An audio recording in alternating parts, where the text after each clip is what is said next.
أعوذ بالله من الشيطان الرجيم. بسم الله الرحمن الرحيم. إن الحمد لله نحمده ونستعينه ونستغفره. Kwa hakika sifa ni zake Mwenyezi Mungu, tunamtukuza, tunamsifu, tunamtegemea na tunamwomba tukufirie na tusame makosa yetu. Wa na'udhu billahi min shururi anfusina, na tunajikinga kwake na shari za nafsi zetu. Wa min sayyiati a'malina, na vitendo vyetu vibaya. Man yahdihillahu fala mudilla lahu, yule ambaye Mwenyezi Mungu amemongoza hakuna atakayeweza kumpoteza. Wa man yudlil fala hadiya lahu, yule ambaye amempoteza hakuna atakayeweza kumongoza. Wa ashhadu an la ilaha illa Allah wahdahu la sharika lahu, na nashahidi kwamba kuna Mungu isipokuwa yeye Mwenyezi Mungu peke yake ambaye hana mshirika. Wa anna Muhammadan abduhu wa rasuluhu, na kwa hakika Muhammad mja wake na mjumbe wake. Fa inna asdaqul hadithi kitabullah, kwa hakika kitabu cha ukweli ni kile cha Mwenyezi Mungu, nacho ni Qur'ani al-Karim.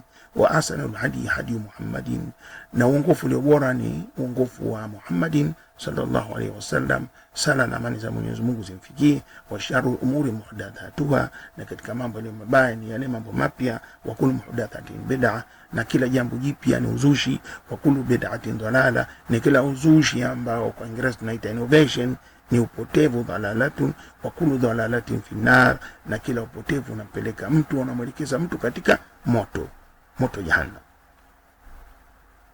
Kutokana na umuhimu wa mada hii, tutageuza ahadi tuliyotoa katika video iliyopita.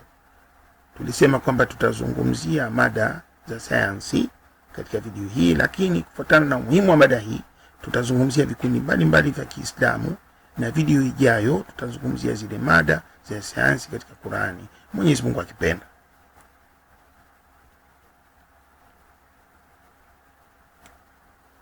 Shule za Kiislamu na matawi yake, vikundi vya kidini na matawi yake.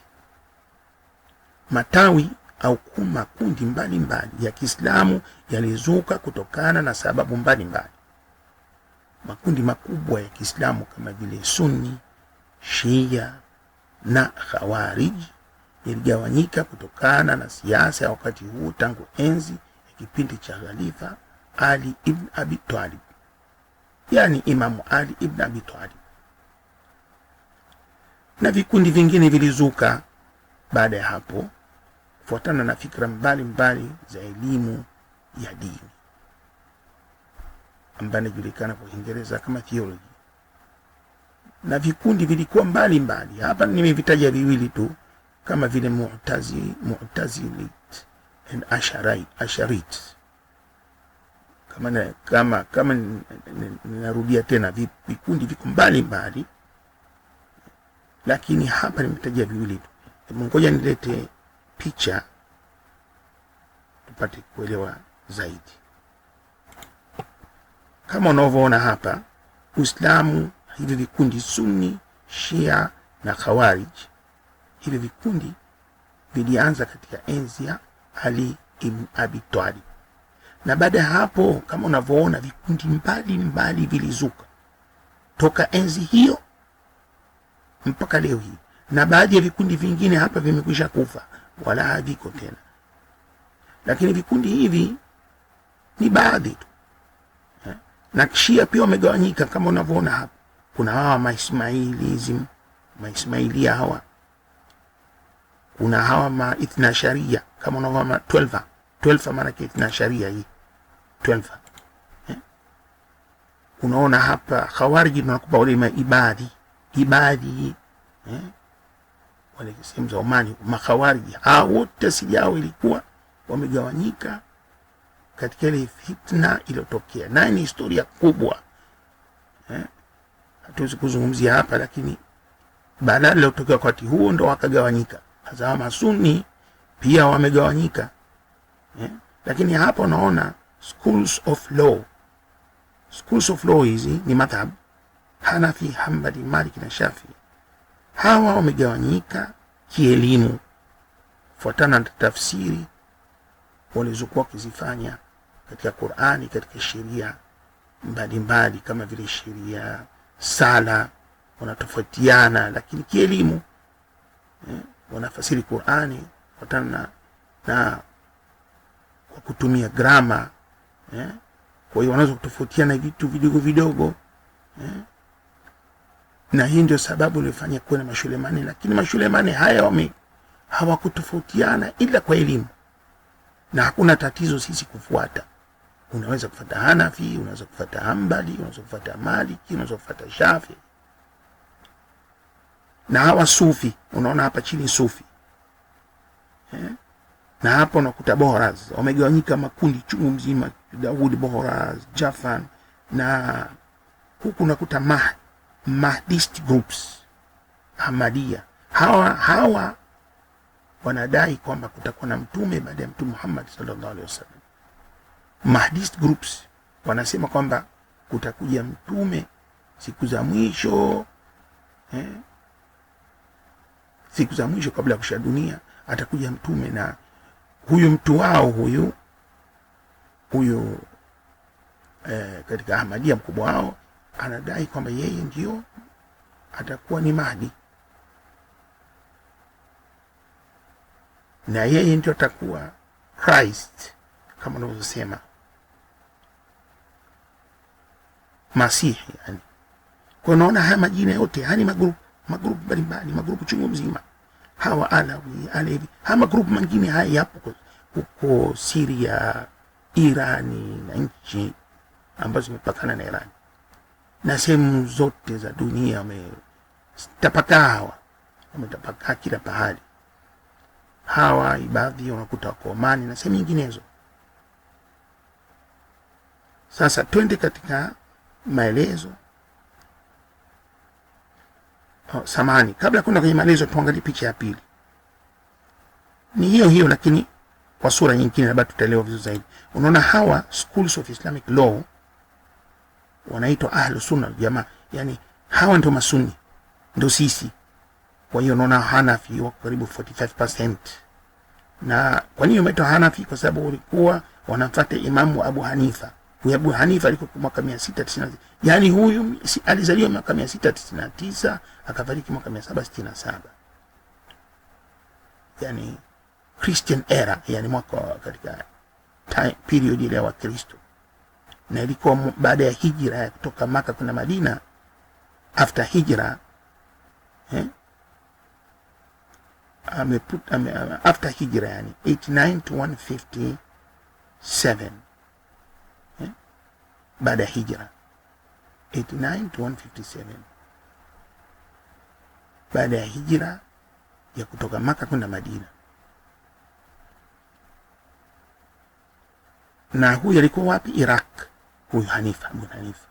Shafi'i katika ulimwenguni wametupa 28%. Yani hizi ni kama unasema ni approximation, wameweka kiasi, labda sasa hivi imebadilika, lakini hii imechukua katika internet approximation. Na hii wanamfuata Imamu Shafi'i ambaye alizaliwa mwaka 767 820. Na baada ya hijra ilikuwa kwa 150 to 204. Ilikuwa from 89 ya kwanza 89 to 157 baada ya hijra. Kwa sababu mwaka wa Kiislamu unahesabu ile hijra kutoka Maka kwenda Madina ndio unaanza mwaka wa Kiislamu. Wakristo wameanzia tuko katika mwaka 2020. Na hii ilikuwa mwaka 89 baada ya hijra, from 89 to 157, 150 to 104. Wapi? Hii ilikuwa Madina Munawwara. Shafi'i alikuwa Madina. Maliki 15% ulimwenguni, na alikuwa kiongozi wa Imam Maliki. Mwaka ilikuwa 711 795 Christian era. Yani Christian era ndio mwaka wetu 2020. Mwaka huu wa tunasema mwaka wa Gregorian. Na hii ni sawa na wa Kiislamu mwaka 93 mpaka 179 after hijra. Kwa hiyo tunaona Hanafi ndio huyu Hanafi huyu ndio nataka kuchora hivi rais kuonyesha si kitu, nitaelezea hivi madamu mnaona vizuri. Kwa hiyo Hanafi ndio alikuwa karibu kabisa na enzi ya Mtume Muhammad sallallahu alaihi wasallam. ndio kwa watu wengi wanafuata huyo Hanafi. Hanbali 2% katika ulimwengu, na kiongozi wao Imam Ahmad ibn Hanbal. Ilikuwa kuanzia mwaka 780 mpaka 855 Christian era, na hii ndio mwaka wa Islam 164 to 241 baada ya hijra. Na ilikuwa wapi? Iraq. Huyo ilikuwa katika Iraq, Muiraqi huyo. Ilikuwa Madina, Maliki huyo Shafi Madina, Hanafi ilikuwa Iraq. Kwa hiyo ukiangalia masuni ulimwenguni ni 90% kama unaona hapa juu. Sasa tuende kwenye picha ya 3. Hizi picha zinatusaidia kuelewa zaidi. Tuje katika picha ya 3. Sasa angalia hapa kwa ufupi, ni ile ile ya mwanzo, picha ya kwanza, lakini hapa inatupa zaidi. Muslimu waganyika katika Sunni na Mashia, na kuna masufi hapa katikati, nusu ya Mashia au masufi na masufi. Masufi pia ni grupu nyingine ya wale ambao wanataka fikra ya kutakasa nafsi, kuijenga ile imani na kutakasa nafsi, na wana njia zao mbalimbali za kufanya hivyo, wanaita masufist. Kwa pia na magrupu chungu mzima. Kuna Sunni wako baadhi ya masuni na wako wengine kwa upande wa Shia. Ndio maana hiyo duara iliko katikati ile, kuonesha kwamba nusu wako huku nusu wako huku. Na hawa Hanafi wamegawanyika, kuna Deobandi, kuna Hanafi, kuna Maliki, kuna Shafi, Hanbali. Wale mawahabi wale wanamfuata Hanbali, wanamfuata Hanbali. Na tumeona hapa katika picha Hanbali ndio 2% ulimwenguni. Hawa mawahabi ndio wanamfuata huyo. Na kuna salafism, unaona mawahabi, kuna masalafism pia, kuna Hanafi, Maliki, Hanbali, na hawa tunakuta katika Sunni kuna masalafism, na chini ya masalafism kuna magrupu tena mengi. Lakini kwa kifupi hapa, ukamfuata Hanafi hakuna tatizo, ukamfuata Maliki hakuna tatizo. Sisi watu wa East Africa na nchi fulani fulani karibu na hapo tunafuata Shafi'i. Maliki utakuta West Africa wanamfuata Maliki, na hawa matofautiana kidogo, Kwa mfano udhu, ile be, kama be na maana ya baadhi, kuna kwa baadhi ya rusikum, kama na maana ni kama chombo cha kuoshea, kama ala, ule mkono kama ni ala, basi kichwa kizima. Kwa hiyo tofauti kama hiyo haina matatizo, kwa sababu wametofautiana kigrama tu. Sasa unakuta kwa Mashia wamegawanyika, kuna Maismailia, wale Maismailia, Maziaidia, Maalani, Malevi, Majafari, wako chungu mzima. Hapa wamepewa kwa ufupi tu. Halafu unakuta Makhariji tena, ndio unakuta wale Maibadhi wako chini hao. Kalam hawa ni hota theology, magrupu Mu'tazili, Makadiria, hawa wametofautiana katika dini. Wametofautiana katika dini, wanasema Qurani imekuwa imeumbwa au Qurani haikumbwa, wanabishana vitu vya namna hiyo, vitu vya philosophy kwa lugha nyingine. Halafu unakuta hawa Maahmadi pia ni group, kwa magrupu ya kuchungu mzima. Sasa tuje picha 3. Naona hii picha pia natupa vizuri kama ile ya mwanzo, tupate kuona. Kwa hiyo Uislamu umegawanyika, kuna Ahmadiyya, Sunni, Shia, Khawarij. Hawa Ahmadiyya ndio wale wanaosema kwamba baada ya mtume kutakuja mtume mwingine, na mkubwa wao huyo ndio anadai kwamba yeye ndio atakuwa Mahdi, yani atakuja kabla ya dunia kuisha. Atakuja kuleta ule Uislamu ambao ulio safi. Baada ya kuvurugika, yeye ndo atakuja kutengeneza. Ndio anavodai. Sunni ndio sisi, school of law madhhab, na unakuta magrupu chini yake. Sasa chini ya Sunni ndio unakuta wale kina Wahabi, unakuta sijui wote wale masalafi wote kwa chini hao. Sasa Shia ndo Maismaili, unakuta wale Maithna Sharia, Matolba Maithna Sharia, unakuta Mabohra hawa, masufi ndo hawa. Sasa angalia chungu mzima, masufi hawa wanashughulika sana na roho, namna ya kutakasa roho. Kwa unakuta Naqshbandi, Maulawi, Kadiria, Shadhili, magrupu ya kuchungu mzima, na zaidi ya hii Tijania ambao wako sehemu za West Africa. Sasa kwa kifupi tumeshaona hizo picha, hivi tuendelee na mazungumzo. Kwa hiyo makundi mbalimbali yanayojulikana kama Sufi yamezuka na kugawanyika kutokana na ibada mbalimbali za kujitakasa nafsi. Hao Sufi tuliowaona, na mfano makundi haya ni Tijania ambao wapo Afrika Magharibi, Senegal, Gambia, Mali, Niger, Chad, Mauritania, Guinea. Na huyu inatokana na nini? Kwani jina walipata wapi? Ama jina haya yanatokana na wale wenyewe ni kuunda hizi grupu hizi. Kwa mfano hii Tijania hii inatokana na Ahmad At-Tijani. Mwaka alizaliwa 1737 akafariki 1815. Hawa wanashughulika na umuhimu wa utamaduni na elimu. Na sehemu nyinginezo ulimwenguni kama vile Kerala huko India utakuta hao. Halafu pia kuna kundi jingine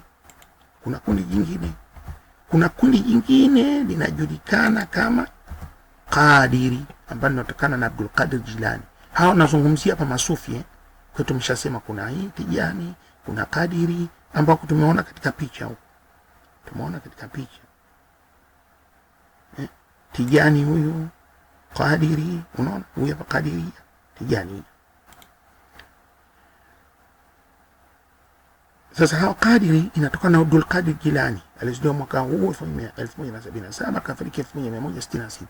Hao pia wameenea katika pande mbalimbali za ulimwengu kama vile Central Asia, Turkey, Balkans, East and West Africa.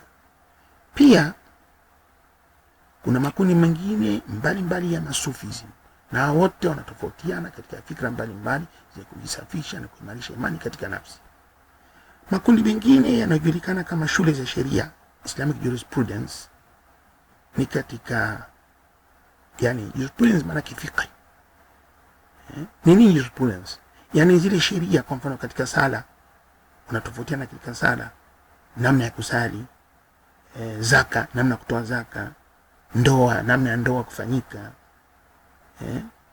mtu maiti umshughulikie vipi, mambo mbalimbali yanaitwa katika sheria, wanaita Islamic jurisprudence. Na hawa wana shule mbalimbali za fikra, wanaita thought, schools of thought, madhhab kama vile Hanafi, shule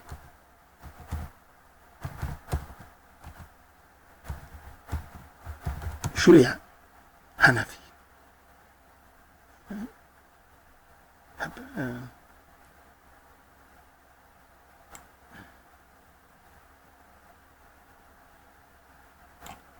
Shafi'i, Hanbali, Hanafi, hapa kuna tatizo kidogo.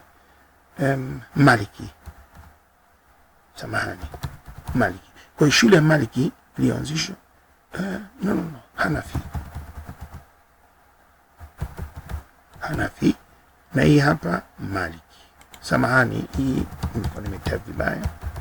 Maliki. Kwa shule ya Hanafi ilianzishwa na Abu Hanifa An-Nu'man, hii shule Hanafi. Na shule ya Maliki ilianzishwa na Malik ibn Anas. Na shule ya Shafi'i ilianzishwa na Muhammad ibn Idris al-Shafi'i. Hii ndio tunafuata sisi East Africa au Shafi'i. Na shule ya Hanbali ilianzishwa na Ahmad ibn Hanbal. Na huyu ya mwisho, hii shule ya Zahiri, hii wengi wamekataa. Lakini kwa nini? Shule muhimu ni hizi nne. Na hii ya tano hii wala haitajiki sana. Katika Sunni kuna migawanyiko mingine inayotokana na malengo mbalimbali kama vile kutakasa dini na bid'a. Unaona? Kama vile Wahabi, na pia kuna makundi mengine yanayoshughulikia kazi hii. Kwa hiyo Sunni pia, ndani ya Sunni hawa, ngoja nilete picha tena. Sunni kama unaona, Sunni Hanafi, chini yake sasa ndio unakuta Mawahabi na wengineo wale Masalafism.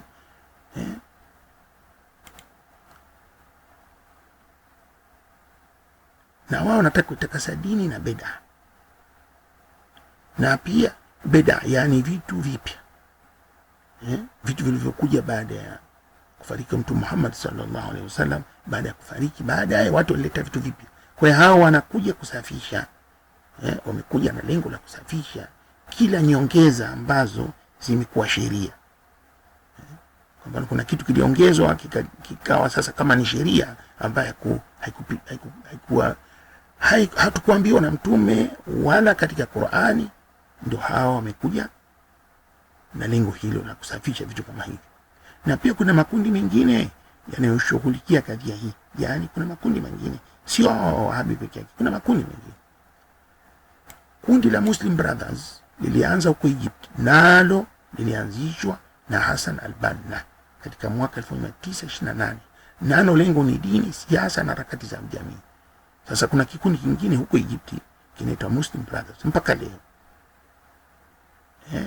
Na hao wameingia wameshughulika sana katika mambo kama hayo niliyotaja hapa, dini, siasa na harakati za jamii. Lazima tuelewe kwamba haya makundi wanatofautiana katika imani zao. Kwa mfano, Ahmadiyya wanaamini kwamba kuna mtume baada ya Mtume Muhammad. Hao waliona katika picha hao Ahmadiyya, hawa Ismaili, Jafari, Karam, Ahmadi, huyu Ahmadi ambaye katika picha tulimwona hapa, Ahmadiyya, Ahmadiyya. Kuna makundi makubwa, Ahmadiyya, Sunni, Shia na hawa wanaamini kwamba kutakuwa na mwingine tena, yani jumbe mwingine tena. Shia wanakataa kuwatambua uchaguzi wa makhalifa Abubakar, Omar na Uthman. Ya pia kuna wengine ambao wanapinga bid'a. Sasa Shia, Mashia hawa Islamu wao katika Sunni, Shia. Sisi ndio Sunni. Sasa hawa Mashia wanamkataa Abubakar, Omar na Uthman. Wanasema kwamba baada ya kufariki Mtume sallallahu alaihi wasallam, moja kwa moja angekuwa Ali, kwa sababu Ali ndio alikuwa karibu sana na Mtume Muhammad sallallahu alaihi wasallam. Wao wanasema ni ile nyumba ya Mtume tu ndio wangeendelea katika utawala. Kwa hiyo mgawanyiko huu unaleta matatizo katika mafundisho ya dini, hasa katika yale mafundisho ambayo hayana uthibitisho katika Qur'ani au hadithi ya Mtume. Sasa tatizo ni kwamba zile hadithi, kama hakuna hadithi, kama kuna jambo alafu hakuna hadithi wala Qur'ani haikueleza, hapo ndo hii migawanyiko. Sasa kila mmoja anakuja na fikra yake, na hii ndo tatizo. Na hapo kunasababisha zogo na kutenganisha watu kutokana na fatwa za viongozi wa vikundi mbalimbali vya kidini. Kwa hiyo watu wanakuwa wanapingana, wanabishana. Sasa kundi moja lazima hivi, kundi moja lazima hivi. Kwa sababu gani? Mtume hakusema. Sasa inakuwa watu wanafasiri zile hadithi kwa namna wanavyoona wao, na hapo ndo kunatokea tatizo bana. Hizi group tulizozitaja katika picha hizi, kwa mfano bid'a ni jambo jipya lilozuliwa ambalo hakuna ushahidi kutoka kwa Mtume au aya ya Qur'ani kwa haikugusia. Kwa kweli ni tatizo, kwani mapya yamezuliwa. Kweli kuna mambo tatizo kwamba kuna mapya yamezuliwa, kuna bid'a kweli. Kwa hiyo ndio tatizo. Maadamu ni bid'a na hakuna hadithi wala hakuna hadithi ilikuwa ambayo iko clear, wala hakuna aya ya Qur'ani, hapo ndo sasa inaanza mzogo. Kundi moja lasema hivi, kundi lingine lasema hivi. Sasa kwa maoni yangu, ushauri ulio mzuri ni kutegemea imani yako. Ikiwa unafanya sherehe ya Maulidi ya Mtume kwa lengo la kujikumbusha historia ya maisha ya Mtume, kwa sababu ile milango ile ni historia ya maisha ya Mtume Muhammad sallallahu alaihi wasallam.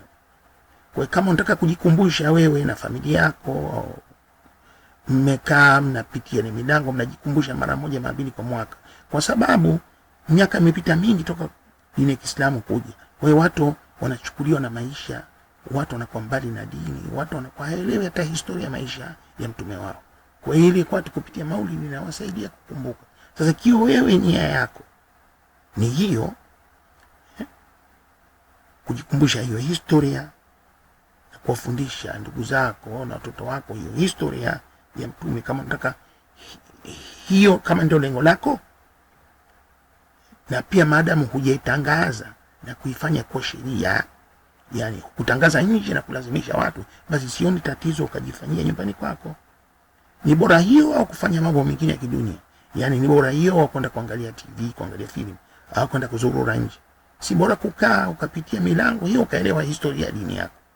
Hata Qur'ani kusoma kaburi, baadhi wanasema bid'a na wanakataa, na baadhi wanasema sio bid'a. Wanatoa ushahidi wa hadithi inayosema kwa sura ya Yasin inamsaidia maiti.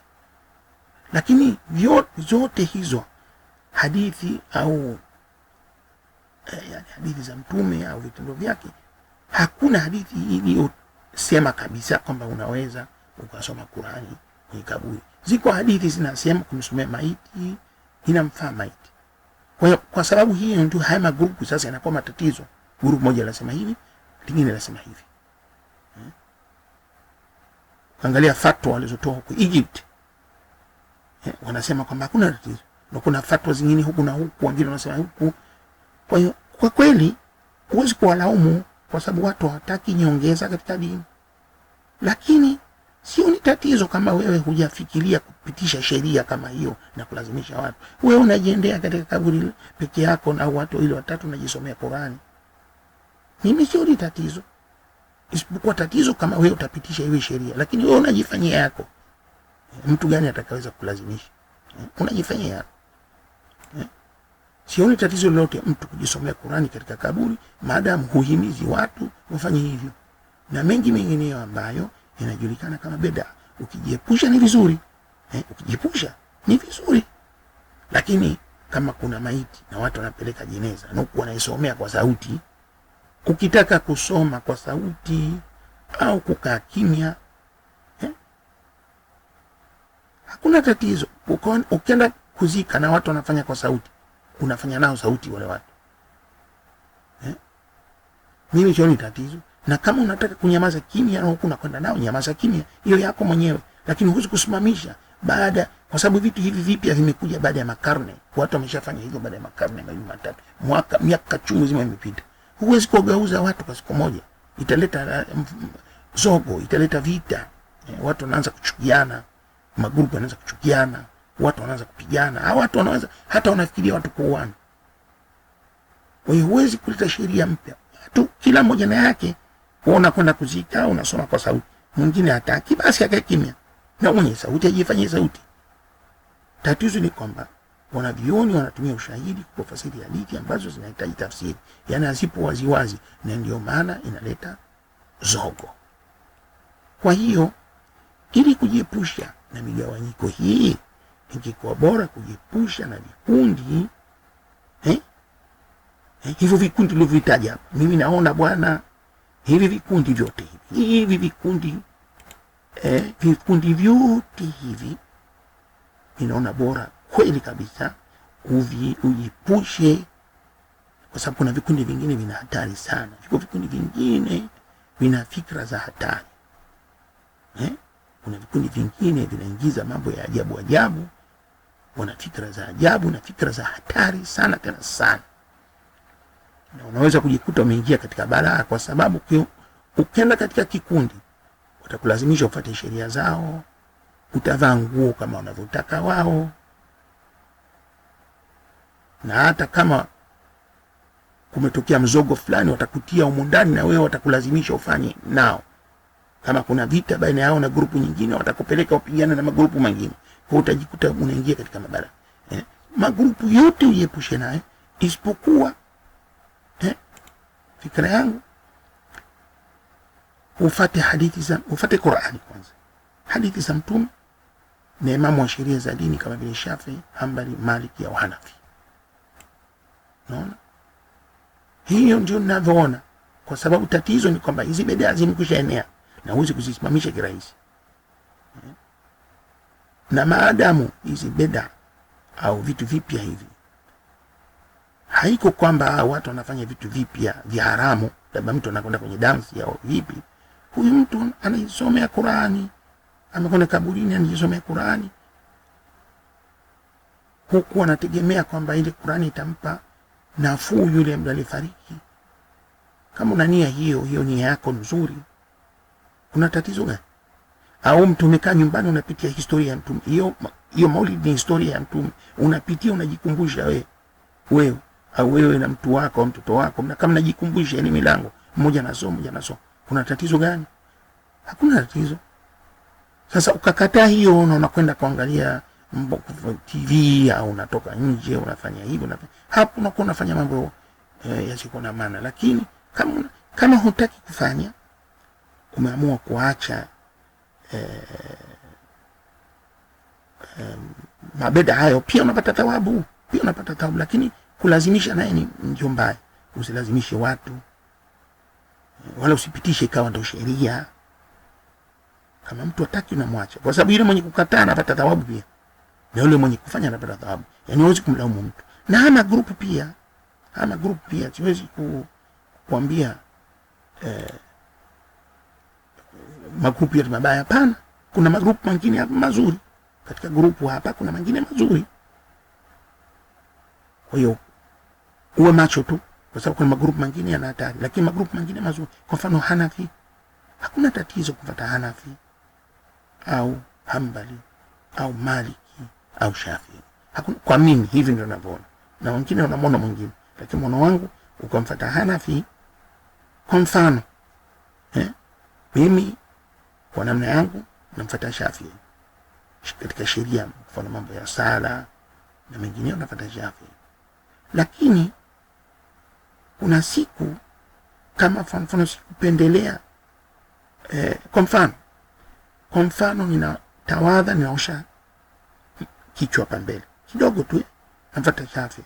Lakini kuna siku naumwa na kichwa na nataka nipitishe maji kichwa kizima katika udhu wangu, basi ninakuwa nakwenda na imamu mwingine. Sasa hakuna tatizo, nafuata mmoja na namrudisha mwingine. Hao wanne unaweza kubadilisha hao kufuatana na mapendekezo yako. Unataka kwa mfano leo mabadili kitu fulani, umefanya kitu fulani, basi unambadili imamu huyu, unamtumia huyu. Hao wanne wote wameelewana na wala kugombana, alafu wote wana elimu na wote wamesoma na kila mmoja na historia yake nzuri. Kwa hiyo ukafuata mmoja huyu katika hao wanne, mmoja wapo, kwa mfano unamfuata Shafi'i, hakuna tatizo. Halafu jambo la pili unafuata Qur'ani. Kwa hiyo una Qur'ani, unamfuata imamu huyu mmoja, namba 2. Na namba 3, vitu vitatu, ngoja nirudi katika, nimesema kwanza kabisa unafuata Qur'ani, halafu unachukua hadithi za Mtume. Na hadithi za Mtume utakwenda kwenye internet, una type katika Google, search engine ile, una type Bukhari, unaona Imamu Bukhari, ngoja niandike hapo pale kuona Bukhari, Imamu Bukhari. Kutoka kwa English unaweza kuongeza English. Kwa hiyo unaweza kwa download au unaweza kuangalia online. Utapata hiyo tena kwa vizuri, utaangalia hadithi za Bukhari zote katika milango mbalimbali ya kitabu chake. Kwa hadithi za Mtume zote amezikusanya hizi kwa Kiingereza au kwa Kiarabu. Unaweza kuandika kwa Arabic pia, ukapata kwa Kiarabu. Ukatype hivyo katika Google, utapata Bukhari ya Kiarabu na English. Lakini sema uwe macho, kwa sababu katika website kuna hayo magrupu haya magrupu tuliyataja hapa, wamechapisha vitabu mbalimbali. Kwa hiyo unaweza kuja kusoma vitabu fulani, kumbe vitabu vya hawa magrupu ambaye ya hatari, ya kwa magrupu mengine ya hatari. Hapa uwe macho sana. Kwa hiyo katika hadithi za Mtume utachukua Bukhari au Muslim. Nimekupa mfano tu, Bukhari anaanza kwa Muslim. Na imamu wa sheria za dini tumesema nani? Shafi'i, Hanbali, Maliki. Unaweza kwenda katika Google engine wanafanya hivi, utype Maliki Muwatta.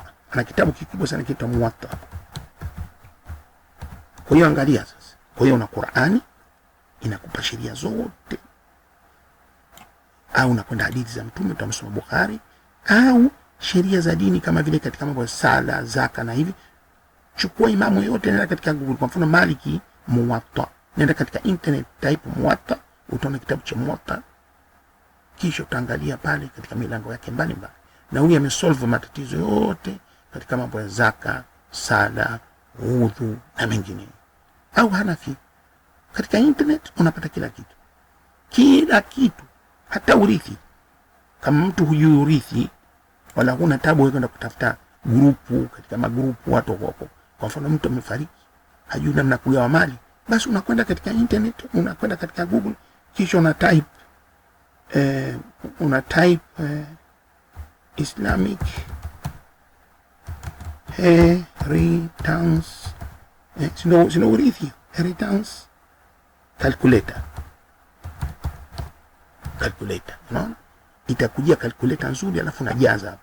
Kwa mfano mtu amefariki kaacha watoto wawili, watoto kiume wawili, watoto kike mmoja, amemwacha fulani, unajaza mle, alafu una click calculator, ile inakupa jibu, mtoto kiume atapata ngapi, mtoto kike atapata ngapi, na pale utaweka hesabu yako, una kiasi gani katika maisha yako, urithi wako, madeni unadaiwa, na kama ulitohusia unajaza hapo yote, alafu inakupa hesabu nzuri sana, kwa sababu hiyo umepanga vizuri. Wale Islamic inheritance calculator imepangiwa vizuri, inakupa hesabu, inakuwa mtoto kiume atapata ngapi, mtoto kike atapata ngapi, kama limwacha baba atapata ngapi, no? Kwa hiyo dunia imekwenda sasa katika internet kiasi ambacho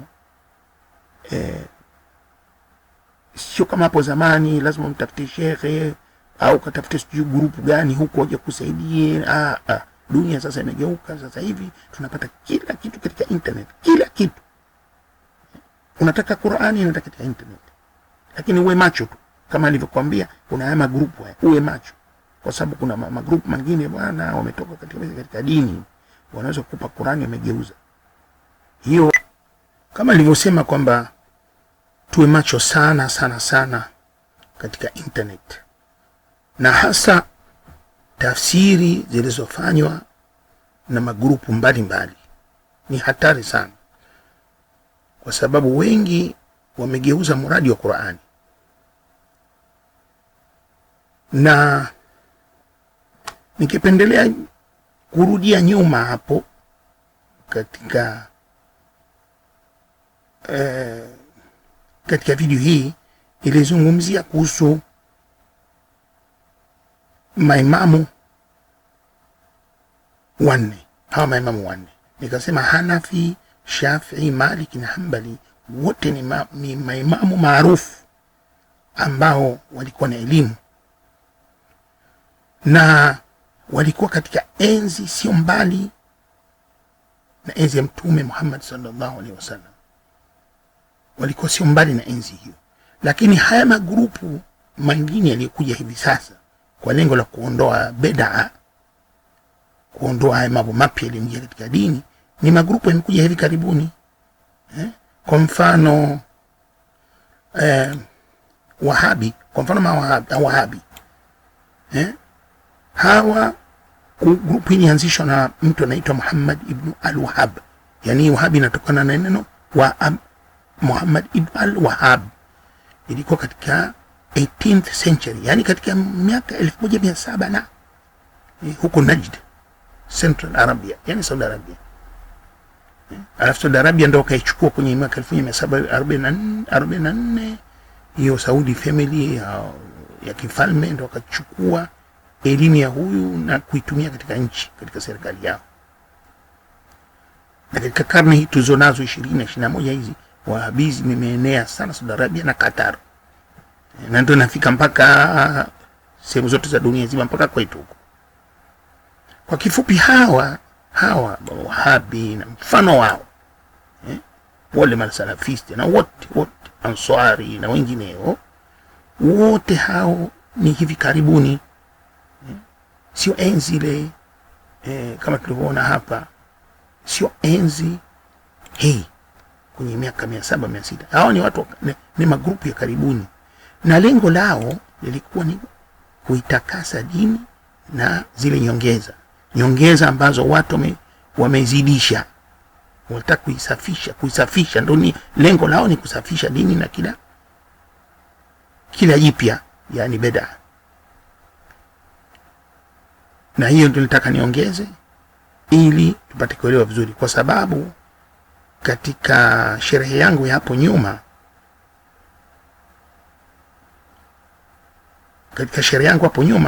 niliposema Hanafi nikasema mgawanyika ndio mandi. Hapana, najisahihisha. Hanafi ni imamu katika maimamu wanne, Maliki imamu wa pili, Shafi na Hanbali. Hawa maimamu wanne, na magrupu yote na chini michoro. Hii ni michoro tu. Video bandi ni katika magrupu ya karibuni, sio enzi zile. Haya magrupu yamekuja, wanafuata elimu ya Hanafi, wanafuata mafundisho ya Hanafi. Yani katika mafundisho yao wanachukua elimu ya Hanafi na wanaongeza nyongeza nyingine yao katika mambo yao. Na hawa Wahabi hawa kwenye mwaka 1700, Hanbali kwenye mwaka 600 au 1700. Hawa Wahabism hawa ni watu karibuni tu kwenye mwaka 1700, lakini wamechukua elimu ya huyo Hanbali, wanafuata sheria za Hanbali. Ndio maana imechorwa hapa hivi. Yani na masalafisti wote hawa watu magrupu karibuni. Kwa hiyo Hanafi, Maliki, Shafi na Hanbali haina tatizo kufuata. Na hao wengine hao inategemea watu wanavyoona. Sisemi kwamba usiwafuate huyu, usimfuate huyu, umfuate huyu, hapana. Hapa lengo langu kukueleza tu upate kuelewa hawa lengo lao nini na hawa lengo lao nini. Lakini sasa ni wewe mwenyewe ndio ufikiri. Kuna magrupu mengine yana hatari na kuna magrupu mengine mazuri, wengine wana malengo mazuri.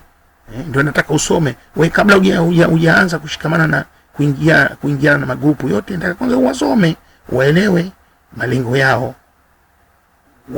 kama wanavyosema kwa lugha, wana agenda gani nyuma yake. Wana agenda gani nyuma yake. Wengine wana pesa, wanakuja katika nchi, wanajenga misikiti, wanatoa mishahara. Lakini lazima uwasome, uelewe malengo yao. Wengine kama ndio ningependa kurudia, wengi wazuri, magrupu mengine hawana matatizo, lakini nataka ujue. Huwezi tu kwenda ukaingia katika group bila kuwajua, kwa sababu magrupu mengine ya hatari pia. Na ningependa tena kuongeza kitu kingine, ni kwamba kama nilivyosema, haya magrupu haya manne wanatofautiana. Huyu Hanafi elimu yake na Shafi wanatofautiana katika namna wanavyofasiri zile sheria katika mambo ya zaka, katika mambo ya hija, katika mambo ya yani kila aya ya Qur'an inahusiana na sheria, wanatofautiana kidogo. Na wengine hapo walimu kwa wengine walikuwa wanafunzi kwa mwingine. Hao wote walikuwa pamoja hapo. Na walikuwa wanapendana, wanasaidiana, wanaelimishana, wanafundishana. Tofauti na leo hii mashehe hawelewani, wengine wanagombana, lakini hao walikuwa wanaelewana. Sasa tukiangalia kwa mfano Shafi'i katika hii aya hapa, ya ayyuhalladhina amanu, enyi mlioamini, idha kumtum ila salati, mkisimama katika sala, yani faghsilu wujuhakum, osheni nyuso zenu, wa aydiyakum ila almarafiq, mikono yenu mpaka katika viganja vya mikono, wamsahu biruusikum, na muoshe au mguse yale maji, msafishe katika kichwa chenu, wa arjulakum, na miguu yenu. Sasa hii aya inaendelea mpaka mwisho. Muhimu hapa nitakuonesha hii hapa nilitia highlight hii nitia yellow hapa. Muhimu ni kwamba hii b, hii harfu b, hawa mashehe hawa ndio wanne hawa. Kuna Shafi anasema hii b hii ina maana ya baadhi, yani ina maana kusema wamsahu bi, yani biruusikum, yani kwa kidogo tu katika kichwa. B ni kama baadhi maana ni sehemu au section katika kichwa. Ndio maana akafasiri hiyo sheria katika udhu. Unapotia udhu, unapochukua udhu, yani utie maji kidogo hapa mbele hapa. Ameifasiri be. Kwa hiyo tafsiri ya kilugha imesababisha huyu imamu atofautiane na mwingine. Na imamu mwingine katika wanne amesema vipi? Anasema hii be ina maana ya chombo, yani ule mkono wako. Sio maana ya kisehemu ya kichwa, hapana, ni ule mkono wako. Kwa hiyo akasema wamsahau kwa kutumia mkono wako, lakini usafishe kichwa kizima, yani usiku kichwa kizima. Kwa hiyo tafasiri hapa imesababisha maimamu hao mmoja akawa na sheria moja na mwingine sheria nyingine. Mfano kama huu nimetoa ni mmoja, na mifano mbalimbali katika Qur'ani, katika kadhia mbalimbali, ndio imesababisha hao maimamu wakatofautiana. Wametofautiana katika masheria. Ndio maana wakaita schools of Islamic law. Hao na hawa hakuna tatizo ya kufuata. Mimi napenda kwa mfano leo natumia sheria hizi sala zetu hizi namtumia Shafii, lakini siku nimetafisha kichwa kizima najua hakuna tatizo. Hakuna tatizo kwa sababu kama nikikuta Maliki anasema kitu fulani ambacho kwa mfano huyu nimefanya kitu ambacho hakikubaliani na huyu lakini kinakubaliana na huyu, mimi sioni tatizo. Lakini kafanya kitu imetoka nje ya hao wanne, sasa hapo inakuwa tatizo. Inabidi lazima niulizie zaidi. Kwa hiyo mara nyingi ukiwa katika yani frame ya hao wanne hawa hakuna tatizo. Kwa hiyo